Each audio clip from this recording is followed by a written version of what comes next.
ಬನ್ನಿ ಫ್ರೆಂಡ್ಸ್, ಇವತ್ತೊಂದು ಫಟಾಫಟ್ ಅಂತ ಸೌತೆಕಾಯಿ ಹಸಿ ಗೊಜ್ಜು ಮಾಡೋಣ. 2 ಸ್ಪೂನ್ ಹುರಿಗಡಲೆ, ಅರ್ಧ ಬಟ್ಲು ಕಾಯಿ ತುರಿ, ಒಂದು ಸ್ವಲ್ಪ ಬೆಲ್ಲ, ಅರಶಿನ ಒಂಚೂರು, ಸಾಸಿವೆ ಒಂದು ಸ್ವಲ್ಪ, ಒಂದು 5-6 ಹಸಿಮೆಣಸಿನ್ಕಾಯಿ, ಒಂದು ಅರ್ಧ ನಿಂಬೆ ಗಾತ್ರದಷ್ಟು ಹುಣಸೆ ಹಣ್ಣು, ಕೊತ್ತಂಬರಿ ಸೊಪ್ಪು, ಕರಿಬೇವಿನ ಸೊಪ್ಪು, ಇಂಗು ಮತ್ತು ಸಾಸಿವೆ, ಒಣಮೆಣ್ಸಿನ್ಕಾಯಿ ಒಗ್ಗರಣೆಗೆ, ಕಲ್ಲುಪ್ಪು, ಸೌತೆಕಾಯಿ ಒಂದೇ ಒಂದು ತೊಗೊಂಡಿದ್ದೀನಿ. ಎಲ್ಲ ಪದಾರ್ಥ ರೆಡಿಯಾಗಿದೆ. ಒಂದು ಸ್ವಲ್ಪ ಒಗ್ಗರಣೆಗೆ ಎಣ್ಣೆ. ಬನ್ನಿ ಮೊದಲು ಸೌತೆಕಾಯಿನ ಆ ಕಡೆ ಈ ಕಡೆ ಕಟ್ ಮಾಡಿಬಿಟ್ಟು, ಏನಾದ್ರು ಕಹಿ ಏನಾರು ಇದ್ದರೆ ಅದನ್ನು ತೆಕ್ಕೊಂಬೋಣ. 2-3 ಸಲ ಉಜ್ಜಿದ್ರೆ ಬೆಳ್ಳಕ್ಕೆ ಬರುತ್ತಲ್ಲ, ಅದನ್ನು ಕ್ಲೀನ್ ಮಾಡ್ಕೊಂಡು ತೊಳ್ಕೊಂಡು ಸಿಪ್ಪೆ ತೆಗೆದುಬಿಟ್ಟು ಸಣ್ಣಗೆ ಹೆಚ್ಚಿ ಪಕ್ಕಕ್ಕಿಡೋಣ. ಒಂದು ಮಿಕ್ಸಿ ಜಾರ್ ತೊಗೊಂಡು ಅದಕ್ಕೆ ನಾವು ಇಟ್ಕೊಂಡಿರೋ ಪದಾರ್ಥ ಎಲ್ಲ ಹಾಕೋಣ. ನೋಡಿ, ಮೊದಲಿಗೆ ಹುರಿಗಡಲೆ ಹಾಕ್ತಾಯಿದ್ದೀನಿ. ನೀವು ಹೀಗೆ ಹುರಿಗಡಲೆ ಹಾಕ್ಕೊಳ್ಳಿ. 2 ಸ್ಪೂನ್ ಸಾಕು ಒಂದು ಸೌತೆಕಾಯಿಗೆ. ಮತ್ತು ಸಾಸಿವೆ ಒಂದು 1/4 ಚಮಚದಷ್ಟು ಇಟ್ಕೊಂಡಿದ್ವಲ್ಲ ಅದು. ಆಮೇಲೆ ಅರಿಶಿನ ಹಾಕೋಣ. ನೋಡಿ, ಅರಿಶಿನ ಹಾಕೋದು ತೋರಿಸ್ತಾಯಿದ್ದೀನಿ. ಇದಾದಮೇಲೆ ಹಸಿಮೆಣಸಿನ್ಕಾಯಿ ಹಾಕ್ಕೊಳ್ಳೋಣ. ಎಲ್ಲನೂ ಒಂದೊಂದಾಗೆ ಹಾಕೋಣ, ಯಾವ್ದು ಬೇಕಾದ್ರೂ ಹಾಕಿ ಪರವಾಗಿಲ್ಲ.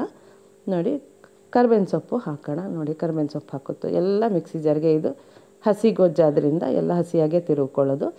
ನೋಡಿ, ಕಾಯಿ ತುರಿ ಹಾಕೋದು ತೋರಿಸ್ತಾಯಿದ್ದೀನಿ. ಇದು ಸಾರನ್ನ ಜೊತೆ ಒಳ್ಳೆ ಕಾಂಬಿನೇಷನ್ನು ಫ್ರೆಂಡ್ಸ್. ಸಾರನ್ನ ಜೊತೆ ಗೊಜ್ಜು ಮಾಡಿಬಿಟ್ರೆ ತುಂಬಾ ಚೆನ್ನಾಗಿರುತ್ತೆ. ಸಾರನ್ನ ಅಂದರೆ ಟೊಮೆಟೊ ಬೇಳೆ ಹಾಕಿ ಸಾರು ಮಾಡ್ತೀವಲ್ಲ, ಆ ಸಾರು ಮಾಡಿದಾಗ ಯೂಶ್ವಲಿ ನಾನು ಈ ಗೊಜ್ಜು ಮಾಡ್ತೀನಿ. ಮತ್ತು ಒಂದೇ ಹೊತ್ತಕ್ಕೆ ಖಾಲಿನೂ ಆಗೋಗುತ್ತೆ. ನೋಡಿ, ಈಗ ಕಾಯಿ ತುರಿ ಹಾಕಿರೋದು ತೋರಿಸಿದ್ದೀನಿ. ಬೆಲ್ಲನೂ ಹಾಕ್ಬಿಡೋಣ. ನೋಡಿ, ಇಂಗು ಹಾಕ್ಕೊಳ್ಳೋಣ. ನೋಡಿ, ಇಂಗು ಎಲ್ಲ ಹಸಿದೇನೆ, ಯಾವುದು ಹುರಿಯೋದೇನಿಲ್ಲ. ಹಿಂಗೆ ಹಾಕ್ಕೊಳ್ಳೋಣ. ಹಾಕಿದ್ದೀನಿ. ಬೆಲ್ಲ, ಇಂಗು ಎಲ್ಲ ಪದಾರ್ಥ ಹಾಕ್ಕೊಂಬಿಟ್ಟು ಕೊತ್ತಂಬರಿ ಸೊಪ್ಪು ಹಾಕ್ಕೊಳ್ಳೋಣ. ನೀವು ಯಾವ್ದು ಬೇಕಾದ್ರೂ ಹಾಕ್ಕೊಳ್ಳಿ. ನಾನಿಲ್ಲಿ ಒಂದೊಂದೇ ಹಾಕಿರೋದು ಮಾತ್ರ ತೋರಿಸಿರೋದು ಹೇಳ್ತಾ ಇದ್ದೀನಿ. ನೋಡಿ, ಉಪ್ಪು ಹಾಕ್ಬಿಡೋಣ. ಇಲ್ಲಾಂದರೆ ಉಪ್ಪು ಸೌತೆಕಾಯಿ ಮೇಲೆ ಹಾಕ್ಕೋಬೋದು. ಈಗ ಇದಕ್ಕೆ ಒಂದು ಸ್ವಲ್ಪ ನೀರು ಹಾಕ್ಬಿಟ್ಟು ಚಟ್ನಿಗಿಂತ ಒಂಚೂರು ನೀರಾಗಿ ನುಣ್ಣಕ್ಕೆ ರುಬ್ಕೊಳ್ಳೋಣ. ತಿರುವ್ಕೊಂಡು ನೋಡಿ, ಈಗ ಚೆನ್ನಾಗಿ ನುಣ್ಣಕ್ಕೆ ತಿರುವ್ಕೊಳ್ಳೋಣ. ತಿರುಗೋದು ತೋರಿಸ್ತಾ ಇದ್ದೀನಿ ಮಿಕ್ಸಿ ಜಾರಲ್ಲಿ. ತುಂಬ ಚೆನ್ನಾಗಾಗುತ್ತೆ ಫ್ರೆಂಡ್ಸ್, ಟ್ರೈ ಮಾಡಿ ಒಂದು ಸಲ. ಇದಕ್ಕೊಂದು ಪಕ್ಕದಲ್ಲಿ ಒಂದು ಒಗ್ಗರಣೆ, ಸಿಂಪಲ್ ಒಗ್ಗರಣೆ ರೆಡಿ ಮಾಡ್ಕೊಳ್ಳೋಣ. ಒಂದು ಬಾಣಲೆ ಇಟ್ಬಿಟ್ಟು 1 ಸ್ಪೂನ್ ಎಣ್ಣೆ ತೋರಿಸಿದ್ನಲ್ಲ ಅದನ್ನು ಹಾಕಿ, ಸಾಸಿವೆ, ಒಣಮೆಣ್ಸಿನ್ಕಾಯಿ, ಕರಿಬೇವಿನ ಸೊಪ್ಪು ಇಷ್ಟೇ 3 ಹಾಕಿ, ಎಣ್ಣೆ ಕಾದಿದೆ, ಸಾಸಿವೆ ಹಾಕಿದ್ದೀನಿ. ಸಾಸಿವೆ ಸಿಡಿತಾ ಇದೆ.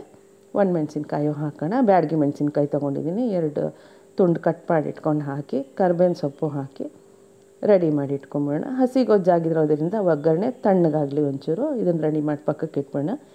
ಈಗ ಒಂದು ಬೌಲು ಇಲ್ಲ ಒಂದು ಪಾತ್ರೆ ಯಾವ್ದಾದ್ರು ತೊಗೊಳ್ಳೋಣ. ಅದಕ್ಕೆ ಸಣ್ಣಕ್ಕೆ ಹೆಚ್ಚಿರೋ ಸೌತೆಕಾಯಿ ಹಾಕೋಣ.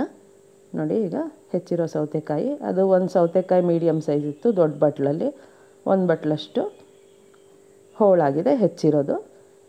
2 ಏನಾದ್ರು ಸೌತೆಕಾಯಿಗೆ ಮಾಡ್ತೀವಿ, 3-4 ಜನಕ್ಕೆ ಮಾಡ್ತೀನಿ ಅಂತಂದರೆ ಆವಾಗ ನೀವು 2 ಸೌತೆಕಾಯಿ ತೊಗೊಳ್ಳಿ. ಇದಕ್ಕೆ ಡಬ್ಬಲ್ ಹಾಕಿ ಅಷ್ಟೇ ಮಸಾಲೆ ಪದಾರ್ಥ. ನೋಡಿ, ಸೌತೆಕಾಯಿ ಹಾಕ್ಕೊಂಡಿದ್ದೀನಿ. ಈಗ ಹುಣಸೆಹಣ್ಣು ನೆನೆಸಿಟ್ಕೊಂಡಿದ್ವಲ್ಲ ಅದರದ್ದು ರಸ ಹಾಕ್ಬಿಡೋಣ. ಇದ್ರ ಮೇಲೆ ಹುಣಸೆಹಣ್ಣು ರಸ ಹಾಕೋಣ.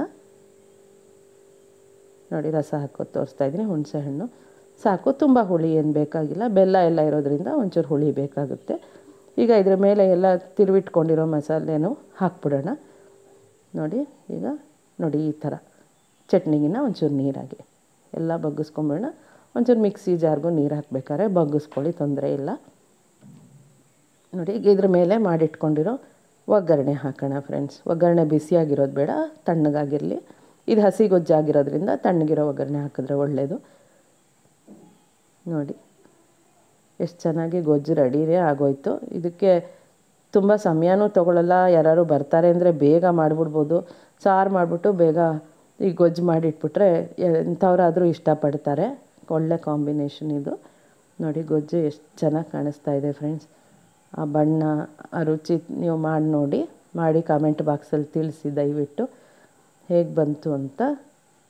ಸೌತೆಕಾಯಿ ಹಸಿ ಗೊಜ್ಜು ರೆಡಿ ಫ್ರೆಂಡ್ಸ್. ಇದ್ರ ಮೇಲೆ ಒಂಚೂರು ಕೊತ್ತಂಬರಿ ಸೊಪ್ಪು ಹಾಕೋಣ.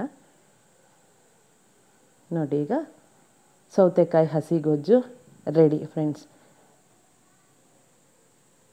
ಥ್ಯಾಂಕ್ ಯು ನನ್ನ ಚಾನಲ್ ವಾಚ್ ಮಾಡಿದ್ದಕ್ಕೆ. ಲೈಕ್ ಮಾಡಿ, ಶೇರ್ ಮಾಡಿ, ಸಬ್ಸ್ಕ್ರೈಬ್ ಮಾಡಿ ಫ್ರೆಂಡ್ಸ್. ಮತ್ತೊಮ್ಮೆ ಸಿಗ್ತೀನಿ ನೆಕ್ಸ್ಟ್ ರೆಸಿಪೀಲಿ. Thank you so much. Have a good day. Thank you.